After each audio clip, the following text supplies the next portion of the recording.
2026 সালে জাপানে অনুষ্ঠিত এশিয়ান গেমসে অংশ নেবে বাংলাদেশ নারী ফুটবল দল। ইতিমধ্যেই এশিয়ান গেমসের আনুষ্ঠানিক ড্র সম্পন্ন হয়েছে।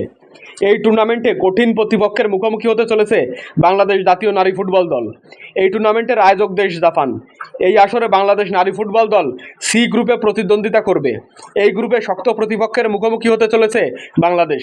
গ্রুপ সিতে বাংলাদেশের প্রতিপক্ষ শক্তিশালী উত্তর কোরিয়া, দক্ষিণ কোরিয়া এবং শক্তিশালী মায়ানমার নারী ফুটবল দল। এই টুর্নামেন্ট শুরু হবে আগামী 14ই সেপ্টেম্বর এবং চলবে আগামী 2 অক্টোবর পর্যন্ত। এবারের এশিয়ান গেমসে মোট 12টি দল অংশগ্রহণ করবে। বাংলাদেশের গ্রুপে সবথেকে শক্তিশালী প্রতিপক্ষ উত্তর কোরিয়া, যারা এশিয়ান গেমসে 3বার সোনার পদক জিতেছে, এবং দক্ষিণ কোরিয়াও এশিয়ার অন্যতম পরাশক্তি।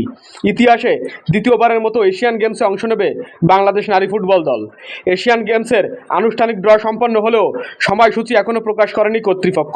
প্রকাশ পেলে আমাদের চ্যানেলের মাধ্যমে জানানো হবে।